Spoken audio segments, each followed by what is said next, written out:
Hello everyone, how are you all? I hope you're all fine. So children, మనం previous క్లాస్లో past perfect continuous tense గురించి discuss చేసాం కదా. So ఈ past perfect continuous టెన్స్లో మనం first positive sentences ఎలా రాయాలనేది నేర్చుకున్నాం. నెక్స్ట్ దీని నుంచి నెగిటివ్ సెంటెన్స్ ఎలా రాయాలనేది నేర్చుకున్నాం. నెక్స్ట్ దీని నుంచి ఒక సెంటెన్స్ని క్వశ్చన్ ఫామ్లో ఎలా కన్వర్ట్ చేయాలి, ఏదైనా పాజిటివ్ సెంటెన్స్ కానీ ఒక నెగిటివ్ సెంటెన్స్ కానీ క్వశ్చన్ ఫామ్లోకి ఎలా కన్వర్ట్ చేయాలనేది మనం నేర్చుకున్నాం. సో దీంతో మనకి ఈ పాస్ట్ పర్ఫెక్ట్ కంటిన్యూస్ టెన్స్ అనేది కంప్లీట్ అయిపోయింది. మనకి ఇది ఫోర్త్ సబ్టెన్స్. మనకి పాస్ట్ టెన్స్లో ఉన్న సబ్టెన్సెస్లో this is the fourth one. మనకి ఉన్నాయి 4. సో మనం ఇంతకుముందు ఆల్రెడీ 3 కంప్లీట్ చేసుకున్నాం. This is the fourth one. So మనకి ఇది కూడా కంప్లీట్ అయిపోయింది కాబట్టి will move on to the next tense. Next tense ఏంటి మనకి? Future tense. ఫ్యూచర్ టెన్స్ కదా. సో మనకి ఫ్యూచర్ టెన్స్లో ఎన్ని సబ్టెన్సెస్ ఉన్నాయి? We have 4 subtenses in the future tense. ఈ 4లో మనకి ఉన్న ఫస్ట్ ఏంటి? Simple future tense. Simple future tense. So అసలు ఈరోజు క్లాస్లో మనం ఈ సింపుల్ ఫ్యూచర్ టెన్స్ అంటే ఏంటి, మనం దీన్ని సెంటెన్స్గా ఎలా ఫార్మ్ చేస్తాం, దీనికి ఉన్న మనకు ఫార్ములా ఏంటి, అసలు మనం ఈ రాసుకున్న సెంటెన్సెస్ని మనకి సింపుల్ ఫ్యూచర్ టెన్స్లో ఉన్న ఆ సెంటెన్స్ అనేవి ఎక్కడ యూజ్ అవుతాం అనేవి ఈరోజు క్లాస్లో మనం డిస్కస్ చేద్దాం. ఓకే, సో మన టాపిక్ ఏంటంటే ఈరోజు ఫ్యూచర్ టెన్స్.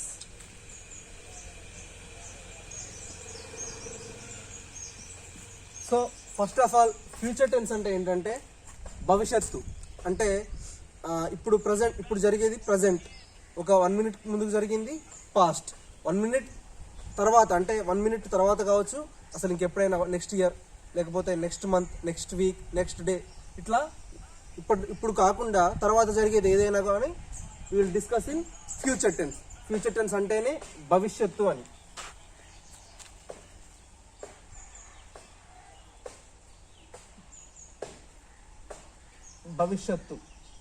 భవిష్యత్తు కాలం అంటారు, భవిష్యత్ అంటారు. సో భవిష్యత్తు గురించి చెప్పేదాన్ని ఫ్యూచర్ టెన్స్ అంటాం మనం. సో మనకి దీంట్లో ఉన్న ఫస్ట్ సబ్ టెన్స్ ఏంటి? Simple future tense. మనం చెప్పుకునేది సింపుల్ ఫ్యూచర్ టెన్స్ గురించి. సో అసలు సింపుల్ ఫ్యూచర్ టెన్స్లో మనకి సెంటెన్స్ ఎలా ఫామ్ చేస్తాం? సింపుల్ ఫ్యూచర్ టెన్స్ అంటే ఏంటి? సింపుల్ ఫ్యూచర్ టెన్స్ అంటే ఏంటంటే జనరల్గా మనం నెక్స్ట్ జరగబోయే పనిని చెప్పుకోవడానికి ఈ సింపుల్ ఫ్యూచర్ టెన్స్. నెక్స్ట్ నువ్వు చేసే పని, లేకపోతే వేరే వాళ్ళు చేసే పని, వాళ్ళు చేసే పని, లేకపోతే నీ ఫ్రెండ్ చేసే పని, మీ మదర్ చేసే పని, నెక్స్ట్ చేయబోయే పనిని సింపుల్ ఫ్యూచర్ టెన్స్లో చెప్పుకుంటాం. ఓకే, నువ్వు చేయబోయే పనిని. సో దీనికి మనం ఒక ఫార్ములా ఏం రాసుకుందామంటే first subject. Okay, subject is constant. Next will, subject plus will. Next main verb అనేది starting form of the verb ఉంటుంది కదా, first form of the verb. So remaining as extra. This is the formula for simple future tense. ఒకసారి formula observe చేయండి.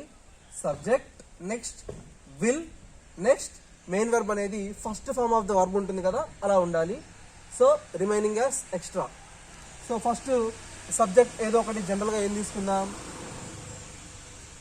First I తీసుకుందాం, అంటే first person అదే కాబట్టి starting దీంతోనే స్టార్ట్ చేసుకుందాం. ఐ. నెక్స్ట్ మనకి ఇక్కడ విల్ ఉంది కదా, విల్ ఈస్ సేమ్, ఇక్కడ విల్ ఉంది కాబట్టి విల్లే రాసేద్దాం.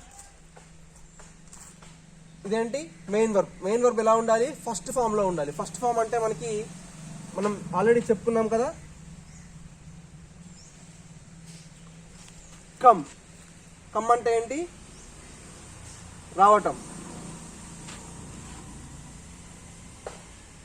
నెక్స్ట్ దీనికి నెక్స్ట్ ఫామ్ ఏంటి? Coming, came. These are the 3 forms of the verb. Come అంటే రావటం, కమింగ్ అంటే వస్తూ ఉండటం, కేమ్ అంటే ఆల్రెడీ వచ్చేయడం. సో చూడండి ఇక్కడ మనకి this is the first form of the verb. Okay, మనకి ఏ సెంటెన్స్ అయినా ఇలాగే మనకి వర్బ్స్ ఇలాగే ఉంటాయి. Come, coming, came. కమ్ అంటేనేమో రావటం, కమింగ్ అంటే వస్తూ ఉండటం, కేమ్ అంటే ఆల్రెడీ వచ్చేయడం. సో ఇలా మనం ఈ సెంటెన్స్ లో ఎక్కడైనా మెయిన్ వర్బ్ ఫస్ట్ ఫామ్ లో అంటే starting form of the verb తీసుకోవాలి మనం. ఐ విల్ కమ్మే రాస్తున్నాం కాబట్టి ఇక్కడ మనం write come. I will. Next extra నేను ఐ విల్ కమ్. ఎక్కడికి వస్తాను నేను? ఐ విల్ కమ్, మీ ఇంటికి నేను వస్తాను. నేను మీ ఇంటికి వస్తానంటే మనం ఎలా రాసుకోవాలి? ఐ విల్ కమ్ టు, ఎక్కడికి? To your home. మీ ఇంటికి నేను వస్తాను. To your home. చూడండి, I is a subject, will as is ఇక్కడ అదే రాసుకున్నాం. నెక్స్ట్ మెయిన్ వర్బ్ ప్లేస్లో కమ్ రాసుకున్నాం. నెక్స్ట్ మనకి ఎక్స్ట్రా రిమైనింగ్ మనం చేయబోయే పనిని రిమైనింగ్ మ్యాటర్గా రాసుకున్నాం. I will come to your home. This is the sentence. Okay, next ఇంకొక సబ్జెక్ట్ తీసుకుందాం. చూడండి, next he. We'll take he as a subject. He will. అతను ఏం చేస్తాడు? అతను టెంపుల్కి వెళ్తాడు. Okay, that is a sentence. అతను టెంపుల్కి వెళ్తాడు, ఇంకా వెళ్ళలేదు, వెళ్ళట్లేదు, వెళ్తాడు. వెళ్ళలేదంటే ఏంటి? ఆల్రెడీ పాస్ట్లో జరిగిపోయింది. వెళ్ళలేదు కాబట్టి అది పాస్ట్. వెళ్తున్నాడంటే అది ప్రజెంట్. వెళ్తాడు అంటే future. He will go to temple. He is a subject. Will అనేది యాస్టీస్ గా అదే రాసుకున్నాం. నెక్స్ట్ మెయిన్ వర్బ్ అనేది first form of the verb. Next remaining అతను ఎక్కడికి వెళ్తున్నాడు? To temple. He will go to temple. So these are the sentences how we form simple future tense. Okay,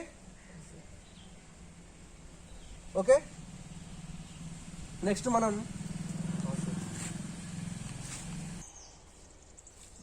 ఇంకొన్ని examples చూద్దాం మనం.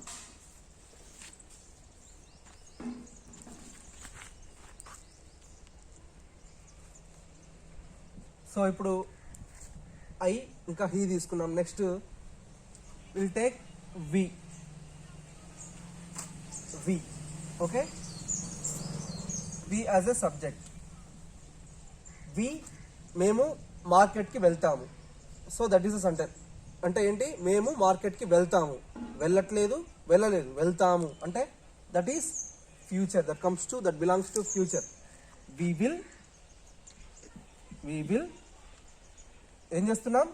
వెళ్తాము అంటే we will go to the market. We will go. Okay, subject we will go to the market. అంటే మేము మార్కెట్కి వెళ్తాము. Next ఇంకా you. We take you as a subject here. you అనే వర్డ్ని మనం సబ్జెక్ట్గా తీసుకున్నాం. నెక్స్ట్ ఏ సెంటెన్స్కి అయినా మనకి విల్ అనేది కామన్గా వస్తుంది. విల్ అనేది ఏంటి? ఇక్కడ హెల్పింగ్ వర్బ్. విల్ ఏంటి? ఇక్కడ ఈ సబ్జెక్ట్లో, ఈ సబ్జెక్ట్ తర్వాత ఈ సెంటెన్స్లో మనకి ఫార్ములాలో విల్ అనేది helping verb. You will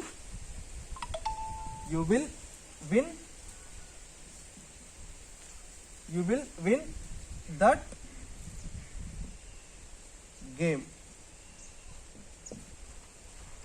sentence meaning చూడండి ఒకసారి. You will win that game అంటే నువ్వు ఆ గేమ్ గెలుస్తావు. You will. You is a subject.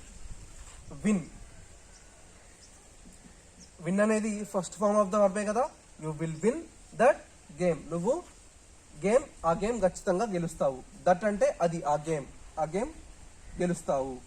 So మనకి సెంటెన్స్ చూసుకోండి, ఇక్కడ సబ్జెక్ట్స్ చేంజ్ అయ్యాయి. I, we, you. Next will, come, go, win. ఇక్కడ మీరు కామన్గా అబ్జర్వ్ చేస్తే విల్ అనేది అన్నిటికీ కామన్గా ఉంది, సబ్జెక్ట్స్ చేంజ్ అయ్యాయి. వర్బల్ ఫార్మ్స్ అన్ని చూడండి, come, go, win, all are first form of the verbs. So ఇక్కడ మనం చెప్పుకుంది కూడా అదే కాబట్టి మెయిన్ వర్బ్ అంటే మనం జనరల్గా ఫస్ట్ ఫామ్ని, సెకండ్ ఫామ్ని, థర్డ్ ఫామ్ని ఎలా చెప్పుకుంటామంటే first form of the verb అనుకోండి V1 అని చెప్పుకుంటాం. Okay, first form of the verb అయితే V1 అని చెప్పుకుంటాం, second form of the verb అయితే V2 అని చెప్పుకుంటాం, third form of the verb అయితే V3 అని చెప్పుకుంటాం. కాకపోతే మీకు క్లియర్గా V1, V2, V3 అంటే అర్థం కాదు కాబట్టి మెయిన్ వర్బ్ని first form, second form, third form అని మనం అలా చెప్పుకుంటాం. జనరల్గా మనకి ఫార్ములాలోనేమో V1, V2, V3 అని ఉంటుంది. సో ఇది కొంచెం మ్యాథమెటికల్ ఫార్ములా లాగా ఉంటుంది కాబట్టి ఇక్కడ మనకి మెయిన్ వర్బ్ ఫస్ట్ ఫామ్ అని మీకు క్లియర్గా అర్థం అవ్వడానికి అలా చెప్పుకుంటున్నాం. Okay,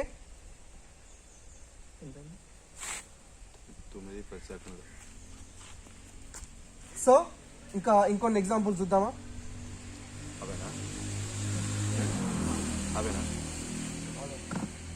next subject will take they. Okay, they will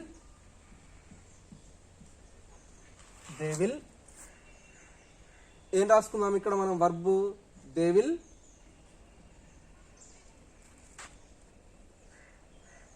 participate.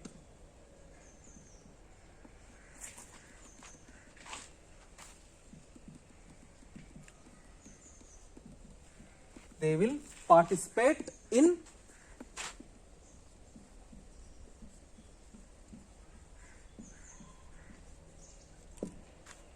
So ఇది sentence. They will participate in programme అంటే వాళ్ళు ఆ ప్రోగ్రాంలో పార్టిసిపేట్ చేస్తారు అని దీని మీనింగ్ కదా. సో ఇక్కడ కూడా చూడండి, సబ్జెక్ట్ దే, విల్ కామన్గా వచ్చింది.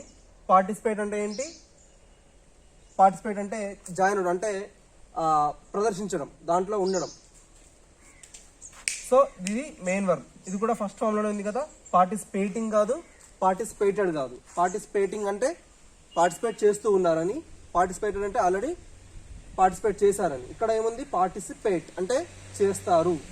ఇన్ ప్రోగ్రామ్, వాళ్ళు ఆ ప్రోగ్రాంలో పార్టిసిపేట్ చేస్తారు అనేది దీని మీనింగ్. నెక్స్ట్ మనకి ఐ అయిపోయింది, వి అయిపోయింది, హీ. నెక్స్ట్ ఇట్ మనకి మిగిలిపోయింది. ఇట్ ఒకటి మిగిలిపోయింది కదా. జనరల్గా మనం రోజు యూజ్ చేసుకునే దాంట్లో మన ఈ సబ్జెక్ట్స్లో ఇట్ అనే వర్డ్ని మనం చాలా తక్కువగా యూజ్ చేస్తున్నాం ఈ సబ్జెక్ట్ని. సో ఇట్ విల్, ఈరోజు ఖచ్చితంగా వర్షం పడుతుంది. It will rain, it will rain today, definitely.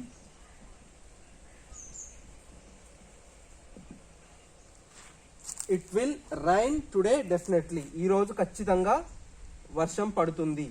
So ఇక్కడ ఇట్ అనేది సబ్జెక్ట్, విల్ అనేది జనరల్గా మనకున్న ఫామ్లో ఉన్న హెల్పింగ్ వర్బ్ని కాన్స్టెంట్గా కంటిన్యూస్గా రాసుకుంటూ వస్తున్నాం.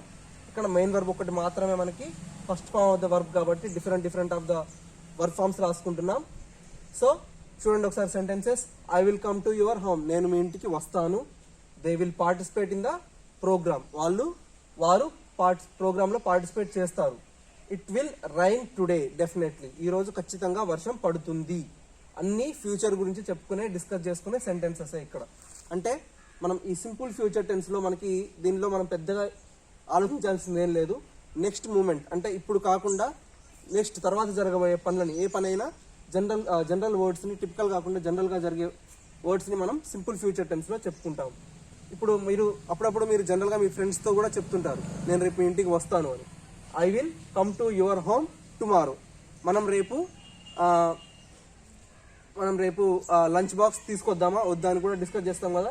వి will bring our lunch box tomorrow. మనం రేపు లంచ్ బాక్స్ తెచ్చుకుందాం, లేకపోతే వద్దు అనుకుంటాం కదా. సో దాన్ని నెగిటివ్ సెంటెన్స్ కాబట్టి అవి రేపు చూసుకుందాం.